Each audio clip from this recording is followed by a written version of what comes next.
তার উত্তর অভিষেক ব্যানার্জি দিয়ে দিয়েছে, যে উখান নেয় উখান নেয়। সারা ভারতবর্ষে তৃণমূল কংগ্রেসের ঝান্ডা উঠবে, ঝান্ডা উঠছে, ঝান্ডা উঠবে।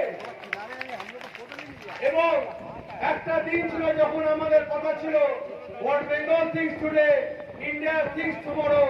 সেই কথা আবার মমতা বন্দ্যোপাধ্যায়, অভিষেক বন্দ্যোপাধ্যায় প্রমাণ করে দেবেন যে আজকে এই রাজাবাজার থেকে যে আওয়াজ উঠবে সেই আওয়াজ ত্রিপুরায় পৌঁছবে।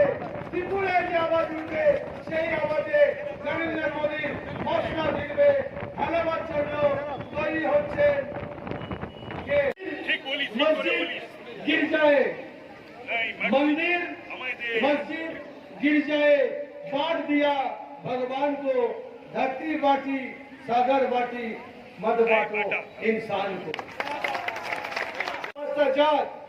যদি দরকার পড়ে আমরা সবাই ত্রিপুরা যেতে প্রস্তুত আছি।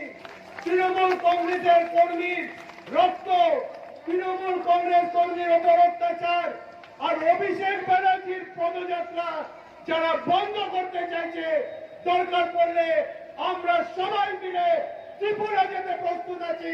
বার্তা পৌঁছে দেবেন সীতাপোষ রায়, শ্রী কুণাল ঘোষ, ডক্টর শশী বাজা, আপনাদের আমরা এই অনুরোধ জানাই।